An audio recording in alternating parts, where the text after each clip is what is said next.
High, welcome back to my YouTube channel संध्याजारीमध्ये तुमचं मनपूर्वक स्वागत आहे. खूप दिवसानंतर व्हिडिओ टाकते. नवीन असेल चॅनलवर तर लगेच सबस्क्राईब करा. आणि इथे मी माहेरी निघाले होते बाबाला सोडून. मला भीती वाटायची काय काय होतंय काय काय नाही. श्री मला परेशान करू नका सोना. हा हा श्री ए सोनी ए सोनी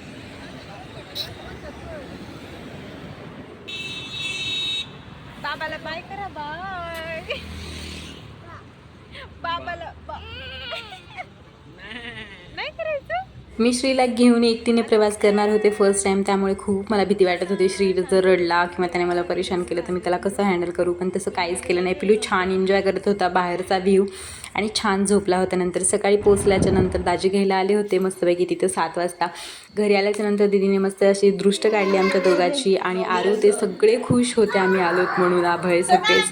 त्यानंतर मँगो श्री मँगो मँगो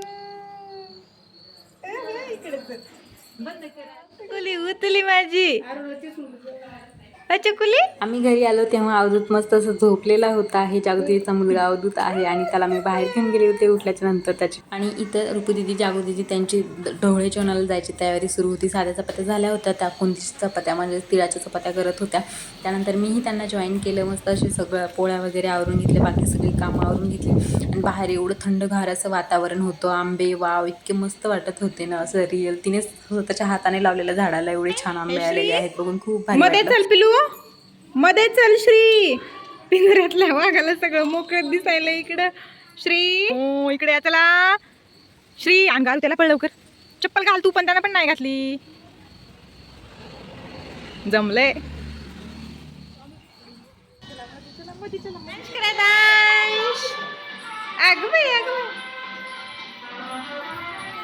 अगदीच्या पाण्यामध्ये श्रीला बसून झोका घ्यायचा होता आणि तेच सुरू होतं. त्यानंतर सगळी कामं आवरून घेतली, आंघोळ वगैरे आवरून घेतली आणि लगेच रुकवत पॅकिंगला लागलो, कारण भरपूर साऱ्या गोष्टी होत्या पॅक करायच्या होत्या आणि लगेच दुपारी निघायचं होतं. त्यामुळे बाकीच्या दिदीही आली, तिनेही भरू लागितलं. त्यानंतर जागृती पण आली. सगळ्यांनी मिळून आम्ही दोघी तिघीने सगळ्यांनी मिळून पॅकिंग घेतलं, कारण खूप भरपूर साऱ्या गोष्टी होत्या.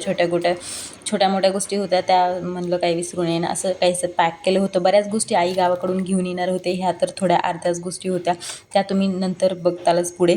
आणि हे असे फुलं मागवले होते मी मेशोवरून भरपूर सारे, आणि ते असे ओढले की रेडी होत होते. छान असे फ्रूट्सच्या किंवा बाकी टोपलींना आम्ही यूज करणार होतो.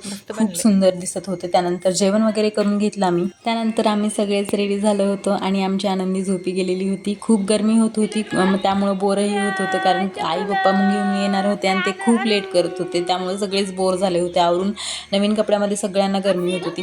फायनली ते आले, त्यांच्यासाठी लिंबू सरबत वगैरे बनवलं आणि त्यानंतर ते 5-10 मिनिट थांबले आणि त्यानंतर लगेच आम्ही निघालो.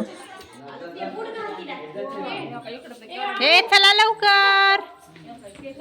आणि निघाल्याच्या नंतर परत मी साडी चेंज केली होती, जी तुम्हाला पुढे दिसेलच, कारण पहिली साडी मला आवडली नाही. नंतर वाटेतच आम्हाला फ्रूट्स वगैरे घ्यायचे होते, त्यांच्यासाठी हार घ्यायचे होते, गजरे घ्यायचे होते, अशा बऱ्याच गोष्टी होत्या. आणि त्यानंतर त्याच्यासाठी हातातले पण बनवून घेतले होते, त्यामुळे थोडासा वेळ लागला. आणि त्यानंतर फायनली आम्ही निघालो. तिथे गेल्याच्यानंतर चिडचिड करत होती, तिला उशीर झाल्यामुळं आम्हाला. आणि त्यानंतर तिला व्हिडिओ काढून हसवलं. तिथे गेल्याच्यानंतर लगेच बॅग उचलल्या आणि भरपूर सारा रुकवत होता, ते तिथं असं डेकोरेट करून ठेवायचा होता. तयारीला लागलो होतो आम्ही चौघी बहिणी. चिवला करायचं नाही, म्हणजे तिला वजं उचलायचं नाही, तरी तिची हालचाल सुरूच असते. तिला नको म्हणलं तरी ती ऐकत नाही.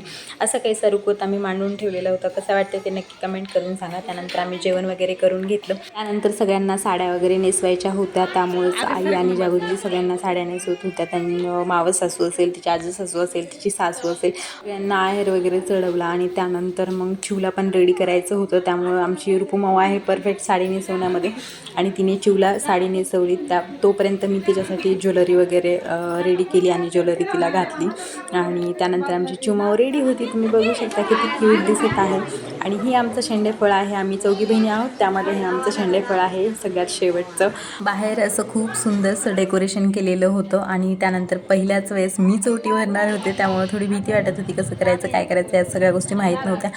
त्यानंतर जागृतीने ओटी भरली, त्यानंतर आईने ओटी भरली आणि त्यानंतर तिकडच्या साईडच्या बायांनी भरपूर सगळ्यांनी आणि जिलबी की पेढा यामध्ये जिलबी आणि त्यानंतर त्यांचं फोटोशूट होतं. असं होतं चिवचं ढवळे जेवण. तुम्हाला कसं वाटलं ते नक्की कमेंट करून सांगा. भेटू उद्या, बाय.